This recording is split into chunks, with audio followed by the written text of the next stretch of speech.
하겠습니다. 특별히 이 16장에서 성령의 사역이 무엇인가에 관한 말씀을 하십니다. 오늘 우리 묵상의 주제가 성령이 책망하는 죄가 무엇인가에 대해서 9절 말씀입니다. 함께 읽습니다. 죄에 대하여라 함은 저희가 나를 믿지 아니함이요. 아멘. 이 죄에 대하여라 함은 저희가 나를 믿지 않는다.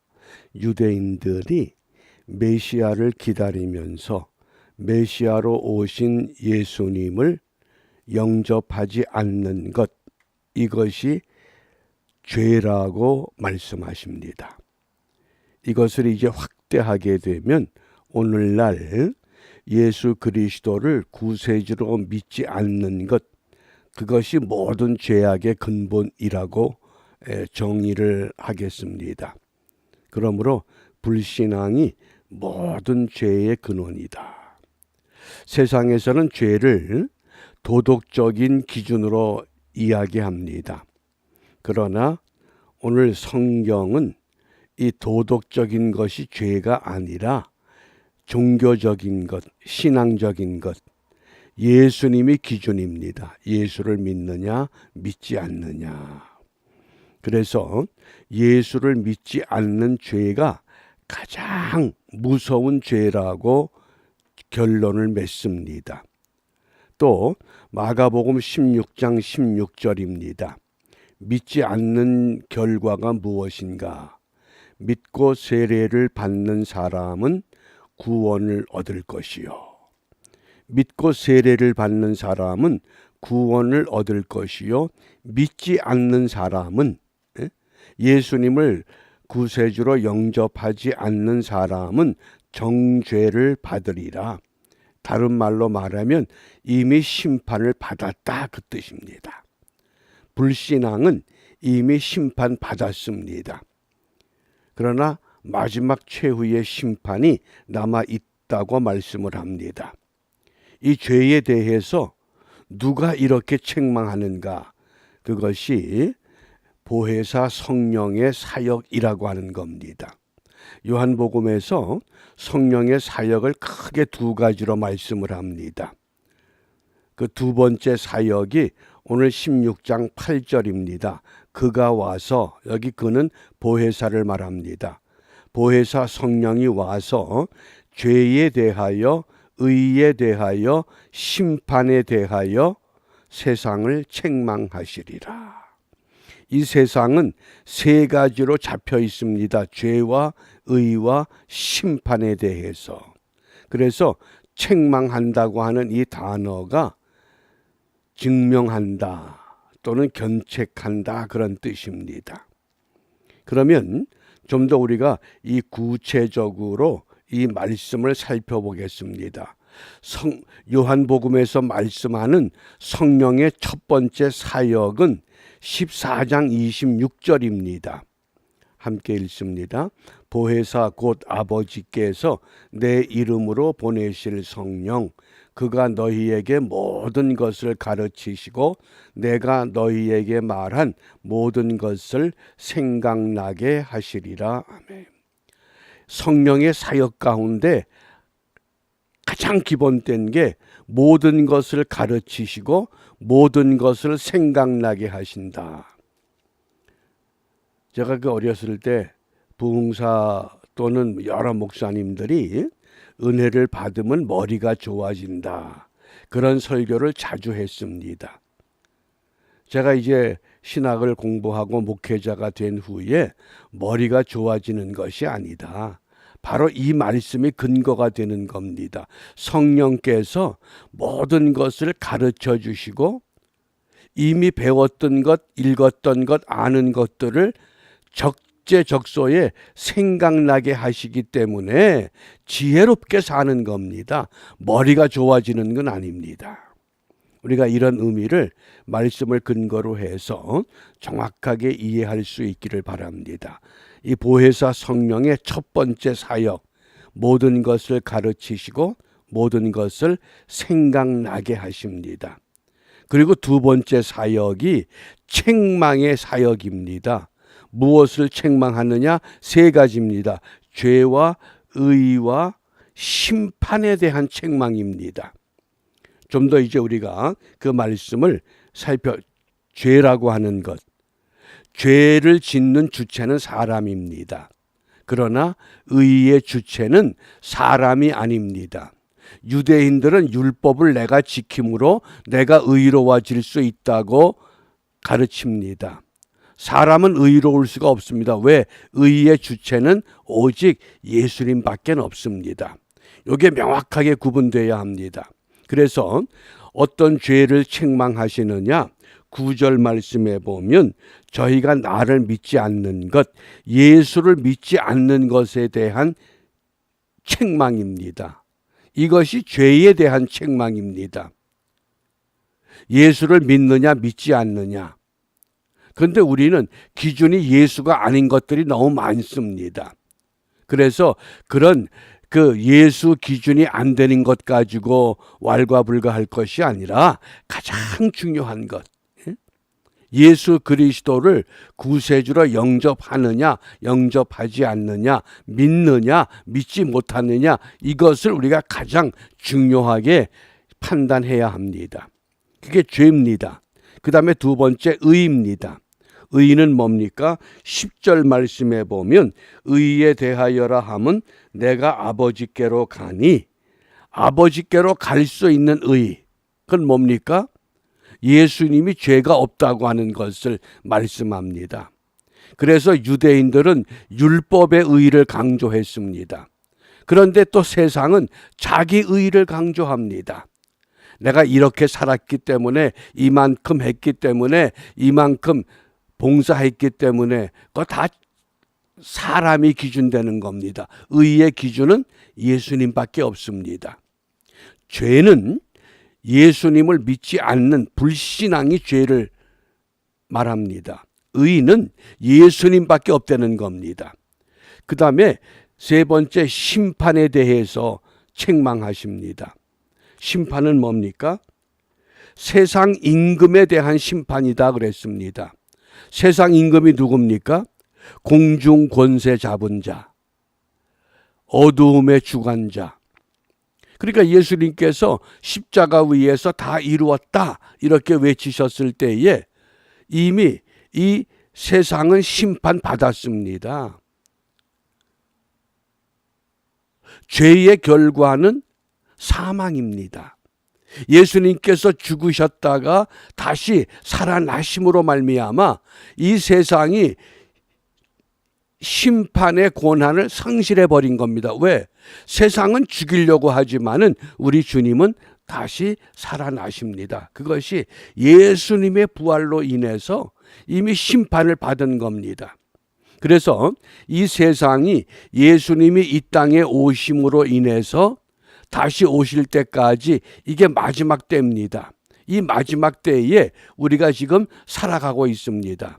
이미 예수님께서 오셨기 때문에 심판이 끝났습니다. 십자가의 사건이 심판을 끝냈습니다. 그런데 심판이 언제 완성되느냐? 우리 주님 다시 오실 때, 그 요한계시록에 새 하늘과 새 땅이 다시 임할 때, 그때에 온전한 심판이 이루어진다고 하는 것을 말씀합니다. 그러므로 우리가 이 예수님의 임재로 인해서 세상이 어떻게 심판을 받았는가, 이 복음서나 성경 곳곳에서 이 더러운 귀신들이 예수님을 향해서 울부짖습니다. 특별히 마가복음 3장 11절입니다. 더러운 귀신들도 어느 때든지 예수를 보면 그 앞에 엎드려 부르짖어 가로되 당신은 하나님의 아들이니이다. 귀신들도 예수님이 어떤 존재인 것을 정확하게 알고 있다고 하는 뜻입니다. 그래서 예수님이 등장하면 귀신들이 예수님 앞에 당신이 하나님의 아들입니다. 그런데 하물며 하나님의 형상대로 지음을 받은 사람이 그 메시아를 영접하지 못하고 인정하지 못한다고 하는 것, 이건 참 부끄러운 일입니다. 그 도처에서 귀신들이 예수님을 향해서 당신은 하나님의 아들입니다. 마태복음 8장 29절, 마가복음 1장 24절, 누가복음 4장 41절, 사도행전 19장 15절, 이런 말씀들이 더러운 귀신도 당신은 하나님의 아들입니다. 왜? 우리 예수님이 영적인 존재입니다. 귀신도 영적인 존재 중에서 이미 심판받은 존재들입니다. 그러니까 영적인 존재가 영적인 존재를 쉽게 알아볼 수 있습니다. 근데 사람은 영적인 존재이면서도 육체에 씌워진 삶을 살기 때문에 쉽게 이해를 못할 때가 많습니다. 그러므로 우리가 오늘 무엇을 기도해야 되느냐? 마태복음 24장 42절 43절 초반에 보면, 그러므로 깨어 있으라. 어느 날에 너희 주가 임할는지 너희가 알지 못함이니라. 오늘의 시대가 어떤 때와 같다고 말씀합니까? 노아의 때라 그럽니다. 노아의 때를 잘 이해하셔야 됩니다. 아담과 하와가 가인과 아벨을 낳습니다. 그런데 가인이 아벨을 죽였습니다. 그 아벨 대신에 주신 기업이 셋입니다. 그러니까 가인의 계보가 있고 셋의 계보가 있습니다. 노아는 누구의 계보입니까? 셋의 계보입니다. 그 셋의 계보의 노아는 몇 대 손이냐? 10대 손입니다. 그 당시에 평균 수명이 930입니다. 900년 동안 자손들을 무수히 낳았는데, 노아의 때는 어떤 때입니까? 세상에 죄악이 관영한 때다. 바꿔 말하면 믿음이 없는 때입니다. 셋의 후손들까지도 하나님께 은혜를 입은 사람은 노아밖에 없다고 그랬습니다. 바꿔 말하면 수많은 교회가 있고 수많은 성도들이 있습니다. 그런데 노아의 때라고 하면 은혜 받는 교회와 은혜 받는 성도는 노아 같은 사람만이라고 하는 겁니다. 그게 노아의 때입니다. 엄청난 사람들이 살고 있는데 가인의 계보는 이미 저주를 받았다 그러면 셋의 계보는 하나님이 인정한 후손들입니다. 그들 가운데서도 노아만 하나님께 은혜를 입었습니다. 바꿔 말하면 오늘 우리가 이 시대에 예수께서 나의 구세주가 됨을 믿음으로 고백할 수 있고 주님을 영접할 수 있다고 하는 것, 그것이 바로 노아의 때에 하나님께 은혜를 입었다는 증거입니다. 이게 얼마나 귀합니까? 그러므로 우리가 반드시 성령의 음성을 들어야 됩니다. 설교를 듣는 게 아닙니다. 그 설교를 통해서 하나님의 음성을 들을 수 있는 지혜가 필요합니다. 우리가 그런 지혜가 없으면 마지막 때에 셋의 계보지만은 은혜를 입지 못합니다. 이미 가인의 계보는 은혜를 입을 수 없는 계보입니다. 그런데 셋의 계보에 그 많은 사람들이 살고 있었는데 노아에게만 하나님의 은혜가 임했다는 겁니다. 어떻게? 방주를 만들어라. 그 방주를 만드는데 그 당시에 산에 올라가서 무슨 연장이 있습니까? 도구가 있습니까? 그 엄청난 크기에 길이가 138m? 그런 배를 노아 혼자서 어떻게 만들어냅니까? 그게 은혜입니다. 이런 시대에 예수께서 내 구세주가 된다고 하는 것을 믿음으로 고백할 수 있는 걸 왜 그렇습니까? 성령께서 내게 깨우쳐 주시기 때문인 줄 압니다. 그러므로 이미 이 세상 공중 권세 잡은 흑암의 주관자들은 심판받았습니다.